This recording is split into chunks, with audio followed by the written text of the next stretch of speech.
Hi, I'm Jim McPherson with the Chimney Service Company. We're going to see today about how to put a rain pan on a prefab chimney chase. So, for starters,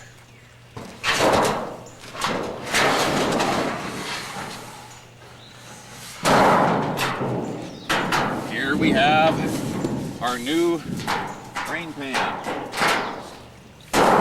It's got the drip lip edge, we've got the extended side down, it's got the cross break X in it, and this is made out of, where these used to be made out of galvanized steel, now I'm having them made out of this black steel which has a baked on coating on it. In just a second we'll get up on the roof and we'll see about installing it. We'll get our toolkit. I believe we've already put the bracing up in there, which is really nothing more than this half-inch steel conduit. We put this across the top to hold the rain pan up in the middle. Alright, let's go up on the roof. Okay, now here we are up on top of the chimney, and we can see that besides being rusty, this rain pan is just way too small for this chase anyway, because siding was added onto it later on. So what we're doing here is first we're taking the chimney cap off. So Ian, if you would lift the chimney cap off. All right, you're already taking the screws out. There's the chimney cap. All right, then we're going to pull the nails out of there and lift the old rain pan off.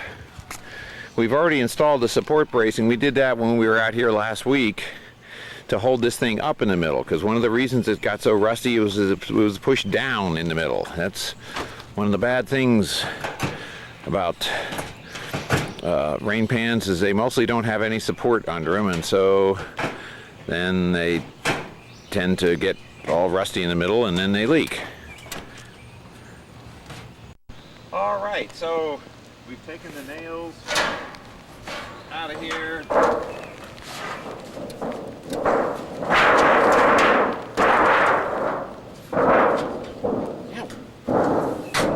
This thing is hot. Okay, here's our support bracing.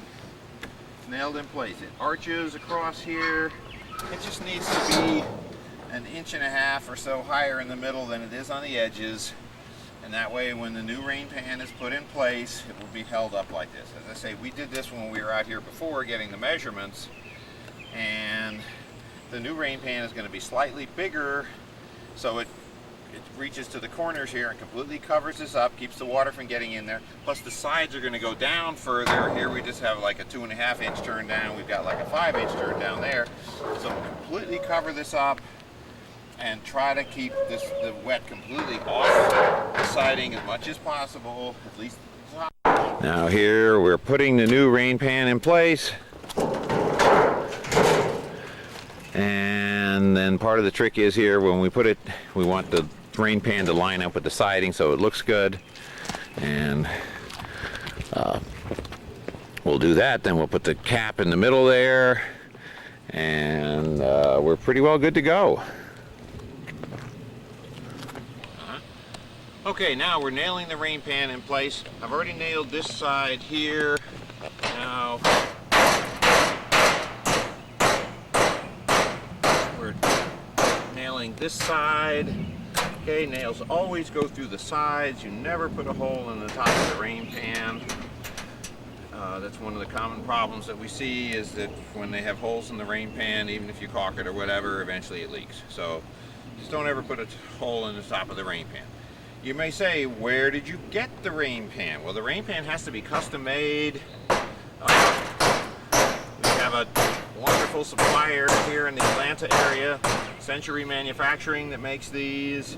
In your local area, there will probably also be a sheet metal shop that can make these, or it is possible to get them through some of the big chimney sweep supply companies. But notice as we're nailing this down that the point is that we're pulling the edges down so that the middle is up nice and high.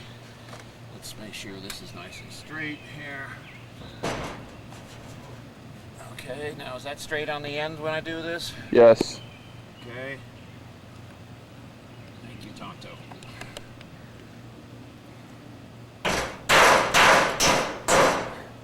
And notice that I'm holding the nail with a pair of ice grips here because it really hurts when you wail on your fingers that way. Really, really. Okay, we put the cap on.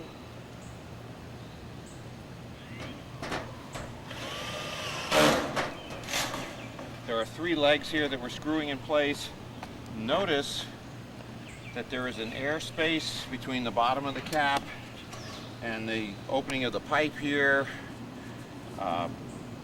The inner pipe, this is a multi-layer pipe. There's an inner pipe and an outer pipe. The inner sleeve on this cap here fits down inside the other pipe. The other one here is open at the top because that allows cooling air to be pulled in there and drawn around, and it's what they call thermosiphoning, and the thermosiphoning allows air to flow all around the chimney pipe and the fireplace itself, and that's the actual insulation value in the fireplace, is the flow of cooling air that goes all around. So it's critical to have, you must have this space in here between the cap and the opening of this rain pan here to allow air to circulate around. Now, just as a finishing touch, we're going to paint this a little bit. We're going to paint the cap, we're going to touch up the metal up here, and we're basically good to go. So put our caulk on and bang, we're good to go. So we'll go to the next step now. Here we're painting the cap. Notice how we can stand right on it and it stays right up in the middle because it's held up by all that support bracing. And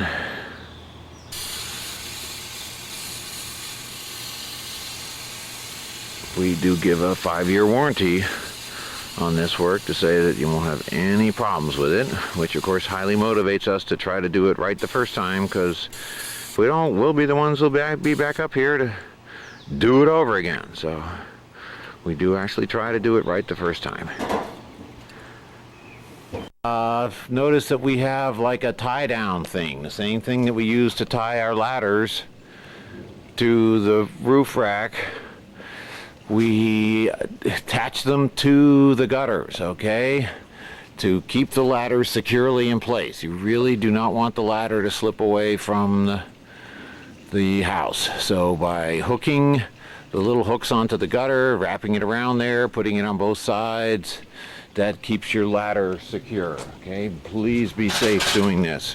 One last tip, here's a re-sweeping. If you have any questions about anything to do with your fireplace or chimney, please feel free to give me a call. Jim McPherson, Chimney Service Company, 770-992-9565. Thanks, bye.